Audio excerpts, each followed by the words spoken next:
I just want to perhaps put the developments that we've seen over the course of the past 9 months or so into a slightly broader context and provide a political economy perspective and try to analyze these developments within the general framework of British immigration policy over the course of the past 13 years or so, that is to say, since the coming to power of the Labour government. And British immigration policy, since that date, has moved towards a position which I have described elsewhere as being that of a neoliberal competition state. By that label, I mean that there is an attempt to subsume immigration policy under the dictate of the competition state, that is to say, rendering immigration policy part and parcel of the state's attempt to render the country more attractive for investment, more business-friendly, and to conceive, in theoretical terms, of the country as being constantly in competition with other locales around the world, principally, of course, in the English-speaking sphere, but also really globally, for investment, for jobs, for finance flow, and so on. So in that sense, immigration has been discovered as another resource to be competed for in this neoliberal beauty contest, and it is also discovered as a resource that feeds into business needs. Now, whilst there's been this paradigmatic theoretical shift, it's also fair to say that in purely practical terms, organized business, employer associations, principally the CBI, have rediscovered migration as a way of addressing skills and manpower shortages. It's important to understand that the so-called liberalization of immigration policy over the course of the past decade or so, in many ways, has been liberal really in only a very narrow and primarily an economic sense of the term. That is to say that most of the immigration has been solicited based on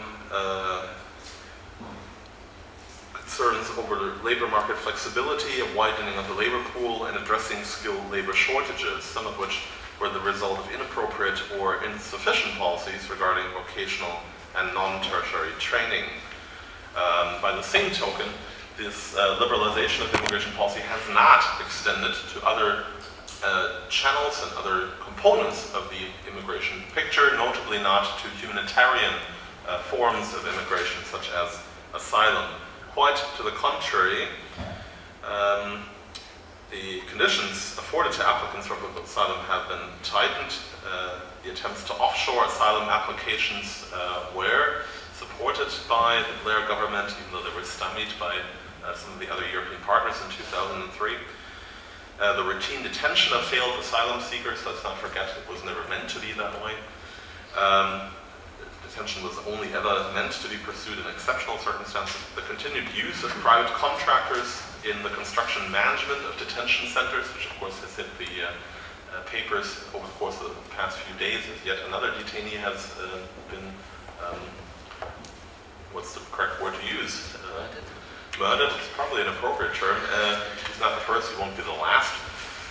Despite a promise by Jack Straw to stop the routine use of private contractors in the detention of migrants, this was a particular pledge that was broken by the Labour government within 7 days of coming to power in 1997. So the punitive array of measures continues against certain select groups of migrants, regional dispersal of asylum seekers, in-kind benefits, total cut-off of benefits for unsuccessful applicants, etc. Which is why I'm very hesitant to use the term liberalization in some sense, but it is certainly appropriate with regards to labor migrants. So, certain types of migration groups then, labor migrants principally, are welcomed. Here are a number of quotations from organized business with regards to the new openness vis-a-vis labor migrants.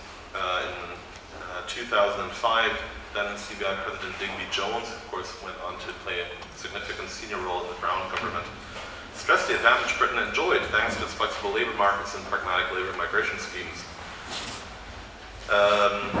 In 2006, we find a similar statement. The CBI believes that migration is beneficial to the UK. Migrants have made an important contribution to the UK economy, bringing valuable and scarce skills that have benefited UK business and helped contribute to economic growth. Migrant workers are an integral part of the UK workforce, and the CBI shares the government's belief that a carefully managed migration policy can bring further benefits to the UK. There's almost a dovetailing and anyway, a very close ideological alignment between this position and the position of the Labour government. Consider Minister of Immigration Roche declaring in a speech on the 11th of September 2000, the UK is in competition for the brightest and best talents, the entrepreneurs, the scientists, the high technology specialists, oh, this must be much better, who make the economy tick. The same theme continues in various Home Office publications, of which I will cite selectively. In 2002, the policy paper Secure Borders, Safe Havens contained a passage that argues, on balance, the UK stands to benefit given our strong labour market acting as a magnet for those seeking better jobs for themselves. And in April 2004, Prime Minister Anthony Blair gave a speech at the CBI, including a plea for, and I quote, the recognition of the benefits that controlled migration brings not just to the economy, but to delivering the public and private services on which we rely. I could go on, but I think I've made the point rather clearly. There was, and to some extent there still is, a very clear rediscovery of certain forms of economic migration and their benefit to the United Kingdom.